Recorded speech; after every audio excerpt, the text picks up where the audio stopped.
তিনটি গুরুত্বপূর্ণ কথা। কোন এক বুজুর্গ কাহারও নিকট চিঠি লেখার সময় তিনটি কথা অবশ্যই লিখতেন।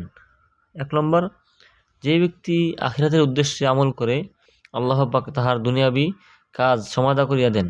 সুবহানাল্লাহ। ২ নম্বর, যে ব্যক্তি নিজের এবং আল্লাহর মধ্যকার সম্পর্ক ঠিক করিয়া লয়, অর্থাৎ আল্লাহর সাথে তাহার সম্পর্ক এখলাসপূর্ণ, তা হইলে আল্লাহ পাক তাহার এবং মানুষের মধ্যকার সম্পর্ক ঠিক করিয়া দেন।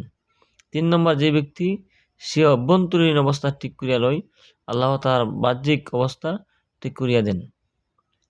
দর্শক, এখানে গুরুত্বপূর্ণ ৩টি কথা বলা হয়েছে। যে ১ নম্বর কথা বলছে, যে ব্যক্তি আখিরাতের উদ্দেশ্যে আমল করে আল্লাহ পাক তাহার দুনিয়া ঠিক করিয়া দেন। ২ নম্বর, যে ব্যক্তি নিজের এবং আল্লাহর মধ্যকার সম্পর্ক ঠিক করিয়া লয়, আল্লাহ তাআলা তার মধ্যে এখলাস দান করেন এবং মানুষের মধ্যকার সম্পর্ক ঠিক করিয়া দেন। মানুষ তাকে সম্মান করবে, মানুষ তাকে ভালোবাসবে। ৩ নম্বর, যে ব্যক্তি অভ্যন্তরীণ অবস্থা ঠিক করিয়া লয়, যেমন সুদ খাইবে না, ঘুষ খাইবে না, দুনিয়ার সমস্ত লোভ হইতে নিজেকে ফিরিয়া লয়, আল্লাহ তাহার বাহ্যিক অবস্থা ঠিক করিয়া দেন। সুবহানাল্লাহ।